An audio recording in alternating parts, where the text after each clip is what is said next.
¿Por qué seguimos exportando materias primas en lugar de desarrollar una industria? ¿Por qué parece que el estado de las cosas nunca cambiará? ¿Por qué existe esa sensación de que nada anda bien y seguimos con tácticas paupérrimas dentro de un sistema que nos promete la grandeza pero que solamente nos deja miserias? Quédate hasta el final para saberlo. En serio, quédate hasta el final porque si ves este video incompleto no vas a enterarte de nada. Uno de los factores menos discutidos del subdesarrollo es la falta de un ecosistema científico sólido. ¿Por qué esto es crucial? Porque sin ciencia propia seguimos dependiendo de la tecnología extranjera para transformar nuestras materias primas, perpetuando el modelo extractivista. El Perú y muchos países de Latinoamérica son exportadores de materias primas donde la industria es escasa o de plano nula. El por qué los países como Perú mantienen este estatus de productores tiene respuestas muy variadas y con muchos matices. Algunos países que no disponen materias primas apuestan por su gente, por sus ciudadanos y por el desarrollo de tecnología que va desde microchips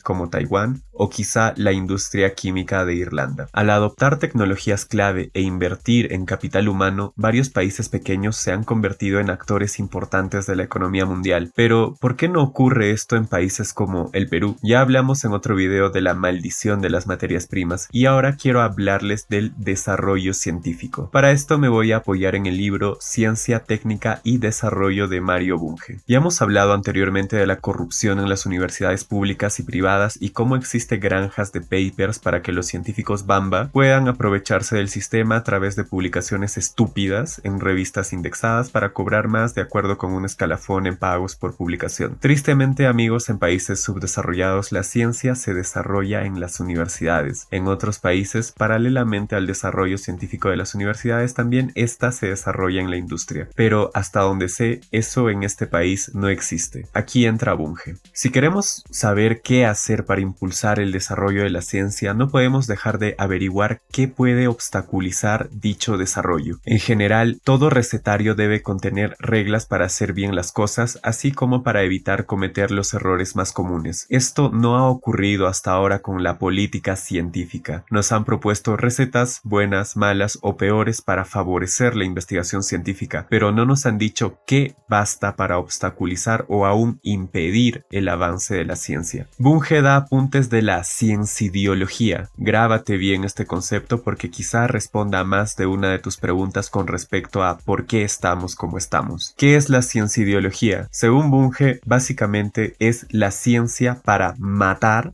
a la ciencia, es decir, es el arte para aniquilar cualquier atisbo de desarrollo científico. Yo nunca hubiera conocido este libro de no ser por un profesor de filosofía inconformista cuando estaba en primer año de carrera. Este amable docente compartía toda la bibliografía que podía, incluso de libros que, a ojos de la sociedad tradicional y o autoritaria, deberían estar prohibidos. Tal vez hablemos algún día de estos libros prohibidos. Bunge nos dice: los filósofos suelen ignorar y los investigadores en ciencias básicas suelen tratar de olvidar que la ciencia no se da en el vacío, sino en un contexto biológico, económico, político y cultural. Esto es archisabido, gracias en parte a los historiadores y sociólogos de la ciencia que tratan de averiguar las circunstancias externas en que se hace lo que aquellos no entienden. Con todo, convendrá recordar rápidamente algunas características de ese contexto porque cada científico social, con excepción del antropólogo, tiende a ver tan solo un componente o un aspecto del sistema total que es la sociedad. Toda sociedad, cualquiera sea su nivel de desarrollo, puede considerarse como un sistema caracterizable por su composición, medio y estructura. A su vez, este sistema puede analizarse en 4 subsistemas principales: el biológico, el económico, el cultural y el político. El primero abarca a todos los miembros de la sociedad, el segundo a los que producen o distribuyen bienes, así como a los que prestan servicios, el tercero a cuantos crean o difunden bienes culturales y el cuarto a todos los que toman decisiones de alcance social o se ocupan de que se cumplan. Cada uno de los 4 subsistemas condiciona a los otros 3. Los 4 son interdependientes y si unas veces predomina uno de ellos, otras prevalece algún otro. La investigación científica, aun cuando es realizada por un individuo por su cuenta, es una actividad social y más precisamente cultural. Utiliza medios conceptuales y materiales elaborados por otros y a su vez ejerce influencia, por modesta que sea, sobre la conducta social de otras personas. Y al igual que las demás actividades sociales, la investigación científica se da en condiciones biológicas, económicas, políticas y culturales. Por ejemplo, un físico teórico, por abstracto que sea el problema que le ocupa, necesita estar sano y disponer de unos ingresos que le permitan pensar en su problema. También necesita poder comunicarse con sus colegas, sea personalmente, sea por intermedio de publicaciones, y necesita libertad académica para escoger su problema y tratarlo como a él se le ocurra, así como para difundir los resultados de su trabajo, sobre todo si estos contrarían alguna doctrina aceptada. Estas condiciones que nos parecen tan obvias no se dan juntas en la mayoría de las naciones. Lo que suele darse son condiciones para impedir la investigación o al menos retardarla. Estas condiciones desfavorables se dan espontáneamente, rara vez se crean en forma deliberada para impedir el avance de la ciencia, y ya es hora de terminar con semejante improvisación. Si realmente se desea obstaculizar el avance científico, hay que tomar las cosas en serio, es decir, cultivar la ciencia ideología. Manos a la obra, pasemos a elaborar recetas biológicas, económicas, políticas y culturales con el objetivo de impedir el avance de la ciencia, a fin de proceder metódicamente y en lo posible, aunque suene a paradoja, científicamente. Las recetas biológicas son las más eficaces, ya que muerto el perro, se acabó la rabia. Conviene pues empezar por ellas. He aquí algunas. Ahora voy a pasar a leer las recetas bungianas y te dejo a ti, querido suscriptor, te permitas reflexionar acerca de cada una y pensar si estas se aplican o no se aplican al caso peruano. En este video solo vamos a exponer el pensamiento bungiano y en otro video les comentaré lo que yo he podido ver dentro del sistema peruano. Empecemos. Primera receta biológica. Manténgase al pueblo en un estado de subdesarrollo biológico. Para esto basta asegurar que la gente de pueblo consuma menos de 70 gramos de proteína por día. Uno de los efectos de la subalimentación es un desarrollo subnormal de la corteza cerebral y con ello una disminución acusada de las facultades mentales. En particular se logra la apatía. En tales condiciones es difícil que surjan jóvenes con inquietudes científicas o de otras al menos entre el pueblo. Si por algún descuido apareciesen jóvenes con inquietudes científicas entre las clases superiores o medias, será preciso aplicar la receta biológica número 2.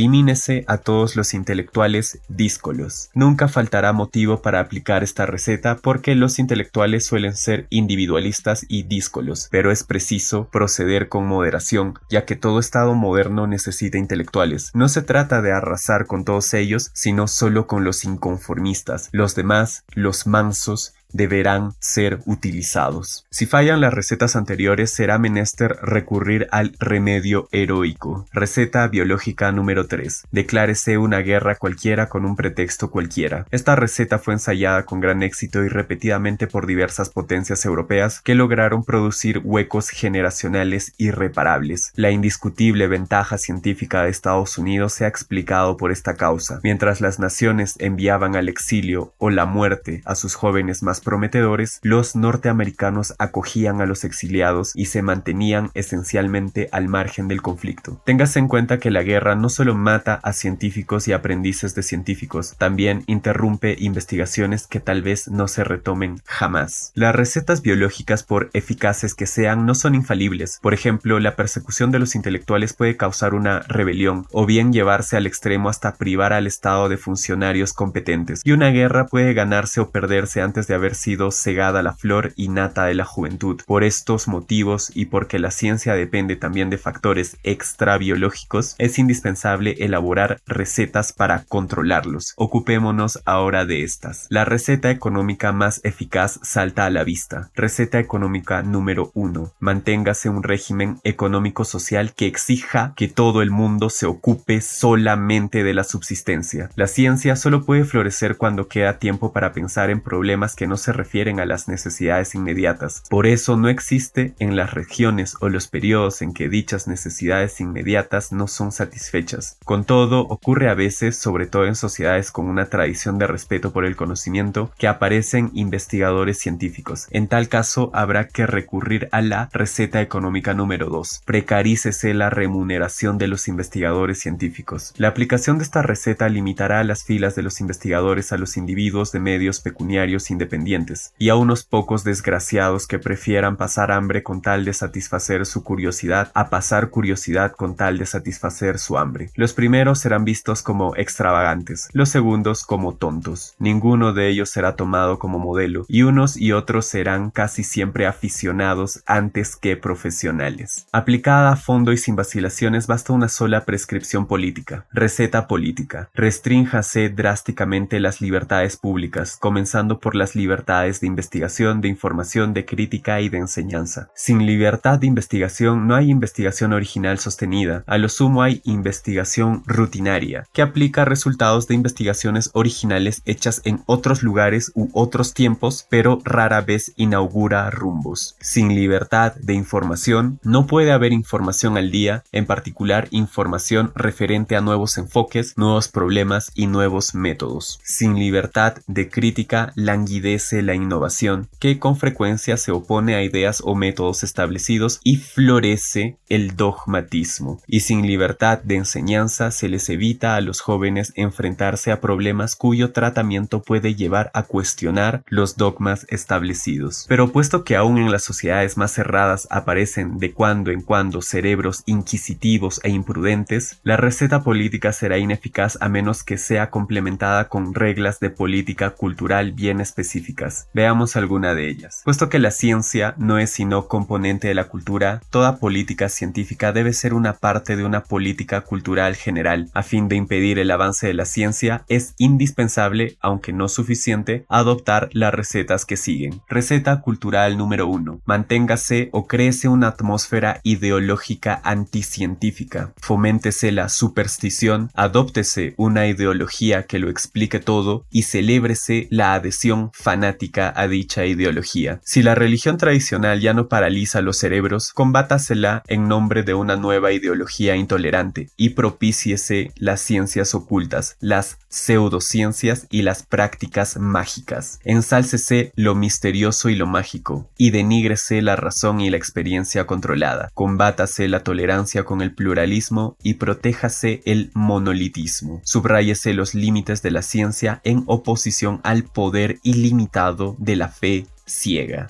Es obvio que no basta con proteger el irracionalismo y el inmovilismo, también es preciso combatir activamente sus opuestos. Por esto se recomienda poner en práctica al mismo tiempo la receta cultural número 2. Sométanse las ideas, todas ellas, a un control estricto. La novedad puede explotar donde menos se la espera, en astronomía o en química, en biología o en sociología, e incluso en filosofía. Para evitar que se desarrolle el pensamiento original, es preciso atraparlo en sus comienzos antes de que se difunda, y para esto es indispensable que se ejerza una vigilancia estricta y permanente. Es aconsejable que con ese fin se cree un cuerpo profesional especializado, la Dirección Nacional de Vigilancia Intelectual, como parte del Consenso Nacional de Seguridad. El director debería gozar de categoría de ministro y disponer de recursos humanos y financieros similares a los que, en sociedades abiertas, manejan los directores de cultura. Pero es un error cometido muchas veces encargar la vigilancia intelectual a las fuerzas de represión, sean policiales o armadas. Solamente un intelectual es capaz de discernir la novedad intelectual. Por eso, el director de vigilancia intelectual no debería ser un comisario de policía o un coronel, ni siquiera un general, sino un intelectual, si es posible, de prestigio, aunque por supuesto manso y enemigo de novedades. Un filósofo o un científico puede servir para este cargo, a condición de que no sea creador. Una persona optimista, es decir, ingenua y sin experiencia, creerá que la aplicación concienzuda de las reglas expuestas más arriba garantizará que no se desarrolle la ciencia como sirvienta de la técnica. Nada más errado. El hombre, como la rata, es perverso y astuto, y se escapará por el menor resquicio que se le deje. Para evitar semejantes fugas,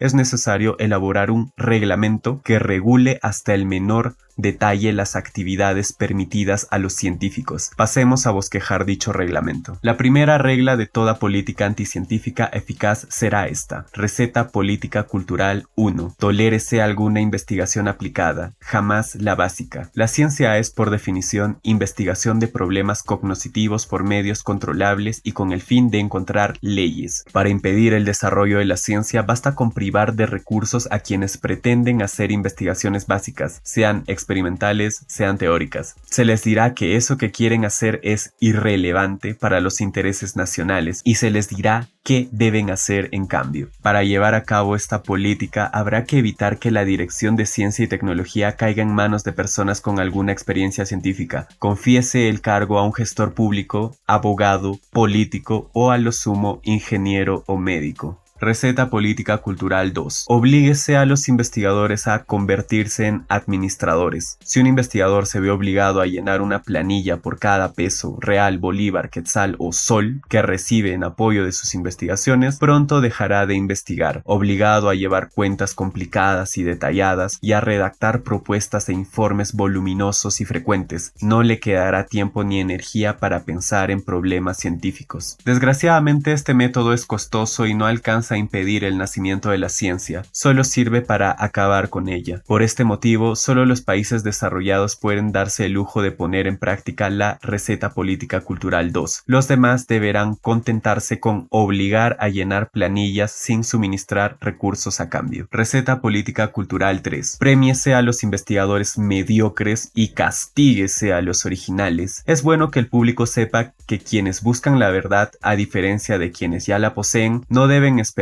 recompensas externas, que los premios, sillones académicos y demás distinciones y estupideces se reservarán a los incapaces de descubrir o inventar. Los innovadores, en cambio, serán ignorados o castigados. Si, pese a todas las preocupaciones tomadas, algunos han logrado alguna notoriedad, se les aplicará la receta biológica número 2 o se los comprará con cargos burocráticos o decorativos desde los cuales no podrán hacer daño alguno. Receta política cultural 4. Destínese todo el presupuesto de investigación a adquirir edificios y aparatos y a mantener una burocracia obstructora, de modo que no quede para pagar sueldos decorosos a los investigadores, técnicos de laboratorio, bibliotecarios y demás personal productivo. Receta política cultural 5. Móntense laboratorios sin dotarlos de la infraestructura necesaria, talleres mecánicos, de vidrio, eléctricos, electrónicos, etc. Adquiérase todo el instrumental en el exterior, si es posible por catálogo y sin consultar con los usuarios, a fin de formar un museo de instrumentos ociosos o mejor descompuestos. Hemos sugerido e intentado justificar los principios fundamentales de la ciencideología. Estos principios se resumen en reglas prácticas de fácil comprensión. La ciencideología es una disciplina sencilla al alcance de cualquier subdesarrollado, hasta el punto que muchos gobernantes la han practicado sin saberlo. ¿Cuál de los principios de la ciencideología deberá escoger el celoso guardián del subdesarrollo? Estimo que solamente una combinación de todos ellos podrá garantizar el éxito, ya que, siendo la sociedad un sistema complejo, no puede lograrse un cambio profundo y permanente en uno de sus subsistemas sin alterar también los demás. Para terminar, permítaseme una aclaración. Lo que antecede no es una parodia, sino un estudio serio, aunque tan solo preliminar, de un problema serio, a saber, el subdesarrollo científico. Las reglas que he propuesto para asegurar dicho subdesarrollo no son antojadizas, todas ellas han sido ensayadas con éxito por algún gobierno en alguna época, y varias de ellas son puestas en práctica por numerosos gobiernos de nuestros días. Sería, pues, absurdo descartarlas como mera diversión de un bromista. La cosa no es ridícula, sino trágica. La ciencideología no hace más que registrar y codificar las reglas que rigen la conducta de quienes impiden el desarrollo científico. Tan es así que, si se persigue la finalidad contraria, es decir, estimular el desarrollo científico, bastará con invertir los principios de la ciencideología. Así se obtendrá la epistegenética, es decir,